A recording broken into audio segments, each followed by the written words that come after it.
वापस कराने नाल शायद साडी समस्या बढ़ूगी। आम इसे सोचा जाए तेन कानून वापस हो जाएंगे, साड़ी समस्या भी साफ करेंगे कि या मिनिमम सपोर्ट प्राइस हो जो समस्या हल हो कि फिर एग्रीकल्चर का सिस्टम होता है इतने उठी गया आत्महत्या का फिर नहीं है, समस्या साड़ी हल हो। असल जब तक असी खेती बाड़ी समझे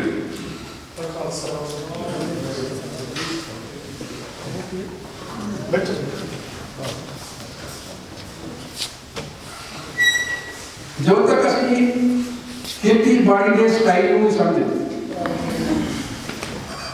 खेती बाड़ी जो बेटी ने क्या जमीन का पौधा कल जमीन ना नहीं खड़ा, साढ़े जीवन नाल खड़ा।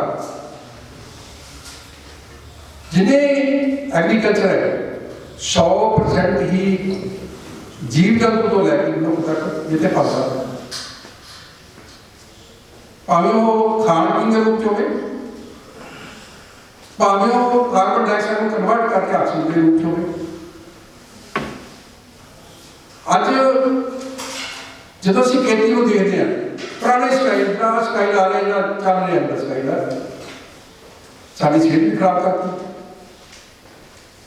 और लगभग सारे घर जावे शुगर ब्लड प्रेशर तरह तरह की बीमारियां आज भी पई और उसको किमें ठीक किया जाए ये गल भी आएगी।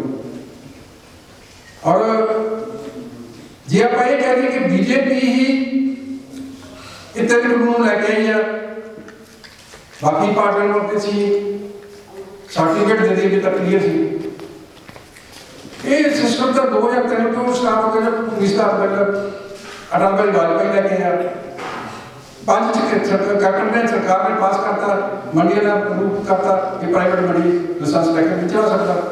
13 जाके बादल साहब ने कंट्रैक्ट बेसिस पर चलाता और 17 रिश्ता हो गया। इसका मतलब यह है कि सरकार सारिया ही दोषी है, जिन्हें पार्टी सारे दोषी है कोई तो ये नहीं कह सकता कि असं दोषी नहीं जाने तो असं आस रखने की आस करते हैं। और अगले पास होगा कि जो यह मोर्चा चलिया पंजाब एक तो कानून वापस कराता खेती को गल करना, दूजा सी कि जो पार्टी निकले कि पार्टी पंजाब लेवल की क्योंकि पार्टी पंजाब को शायद असं बन गई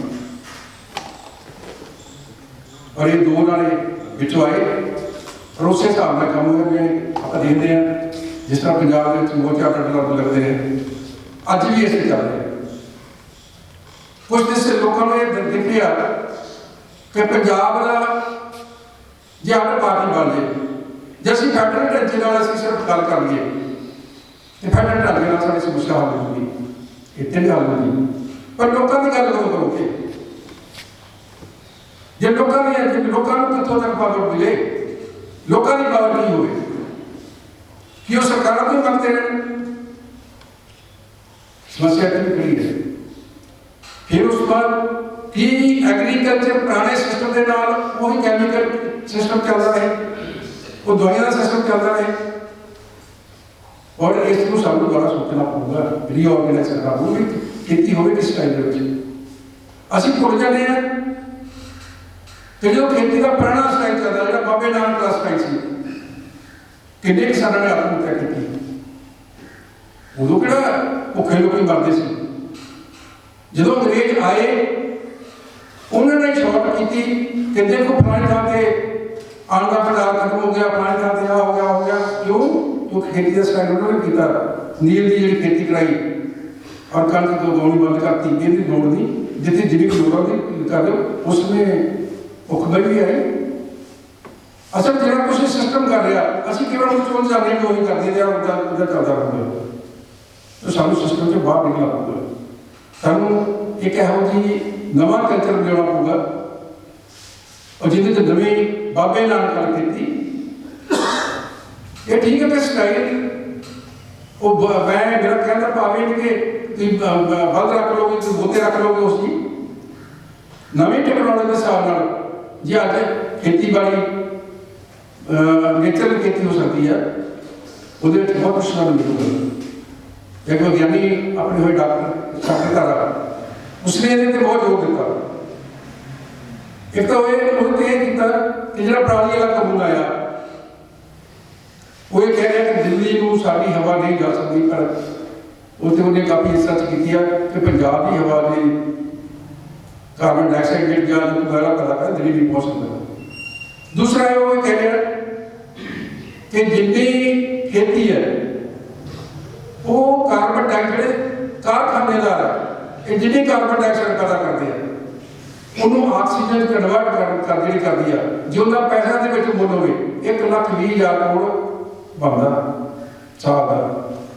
जे सानू सरकार वो पे करे क्यों ना करे कारपोरेटर जिन्होंने असं पे कर रहे हैं और वो सामने पे कर रहे साढ़े को करते ही नहीं, इसका करते ही है ही नहीं। और उस तो फिर अगली जी जे असं ये नहीं करांगे एक देखता है कि लोगों को इहदा कल्चर आपको बनावांगे सानू सिस्टम ही चेंज करना होगा। पार्टी लोगों की आ सकने की लोड़ नहीं, ये पार्टियां कर देंगे। इसलिए जो लम्बा को चलूगा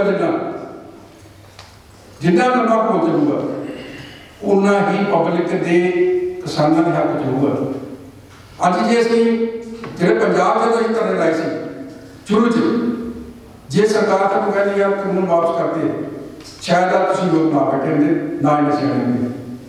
दिल्ली गए समस्या आई और हुण भी लोग बहुत सियाने हुए, लोगों को पता लगा तेन कानून की है और केड़ा सिस्टम लैके आई किस तरह सिस्टम बदल गया और घर घर गल्लां हो लगी और वो इतों की कि नहीं पेंडू शहरी लोग भी ये कह लगे यार मोदी है तो पढ़ा ही ना। एक गल साडी ड्यूटी बनती है कि असीं किन्ना असीं जिन्ने कितने लोग बैठे हैं असीं किन्ना क लोगों को समझा पाते हैं या सारा किसानों का बनता कि असीं किन्ना क लोग किसानों समझाने असीं हुण अगली। और उस तो बाद जब तक एक सिस्टम बहुत सारा बदलना पड़ेगा। चलो आप जो असीं इत्थे बैठे घट्टो घट्ट करना चाहिए जिन्ने भी कारपोरेट घराणियां दे प्रोडक्ट हैगे तो सानू बाईकाट करना पड़ेगा। और मैं एक तरह से कोई नाटक से चल रहा तो मेरी बारी है कि पहला उन्होंने किया कि कैंपा करा देता सारा मैं अपने क्या क्यों नहीं बाईकाट कर सकते कैंपा करा की लोड़ है क्यों नहीं करा कढ़ाया जाता क्यों कारपोरेट घराणियां पूंजी को फिर असीं घा रहे हैं किसानों में असीं ये कहने यार दवाइयां पाने छड्ड दिओ कुदरती खेतियां बदो ये जिहड़े खादा ये कारपोरेट घराणे पैदा करते असीं नहीं करते बड़े बड़े ट्रैक्टर रखने बंद करते असीं नहीं करनी है। और खेती का स्टाइल जिवें उन्होंने कहा भी कुंभा की खेती चाहुंदे असीं यार खेती का स्टाइल चेंज हो पर करिए की कोई चीज़ बीजो मंडी विकती फिर मुड़ के फिर उत्ते होना पैंदा। बड़े लोगों ने किन्नू लाया किन्नू का रेट वेख लो 10 रुपए 20 रुपए किलो बिकी जाता और जो जोड़ा 10 रुपए 20 रुपए है वो तो दवाई लग जाती है सारा जिम्मे असं कहते हैं कि किसान तो मिलते ही कख असल जो मार्केटिंग सिस्टम है ये भी गलत है।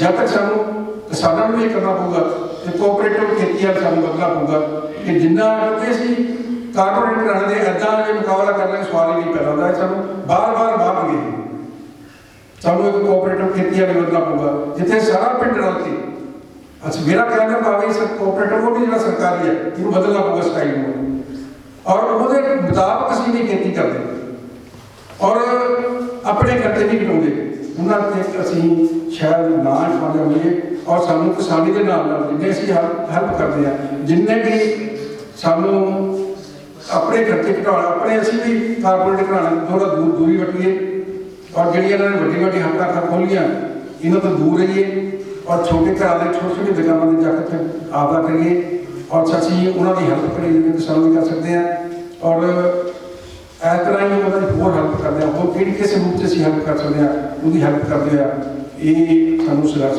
जारी रखना पड़ेगा और उन्होंने समझना पड़ेगा काला पैन की लोड़ नहीं असीं बैठे हैं किसान की कोई गल नहीं असीं नहीं काले पैने काला पैन की लोड़ नहीं असीं एक दो दिन चीज़ हल कर देंगे ये लंबा चलूगा और लंबा चलन दो और समझो और समझाओ इहदा कहना गुस्ताखी। धन्यवाद, thank you very much.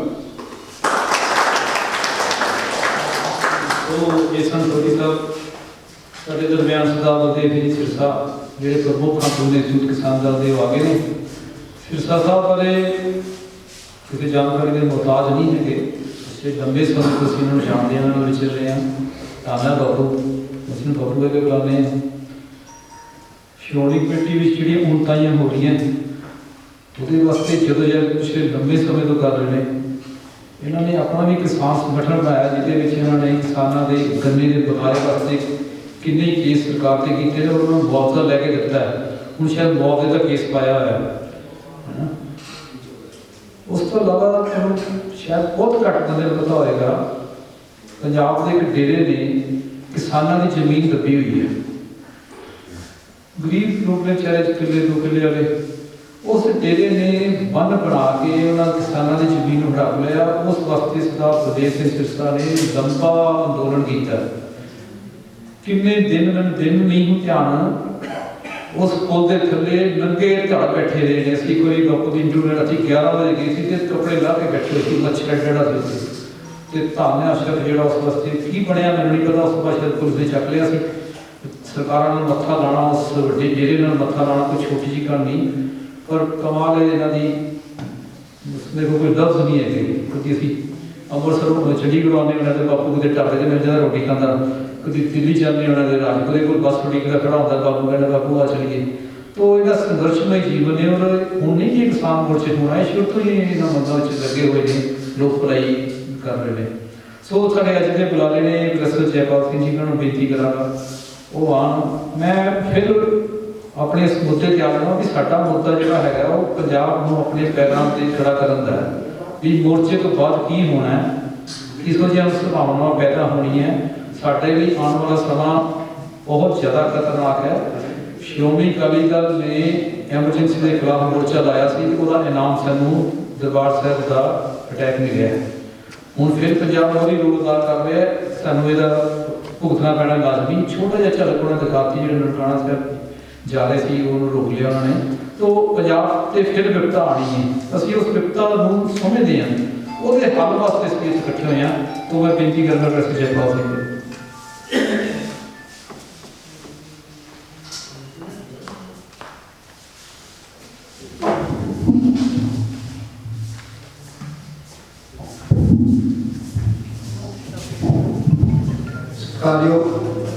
Waheguru ji का खालसा, श्री वाहिगुरू जी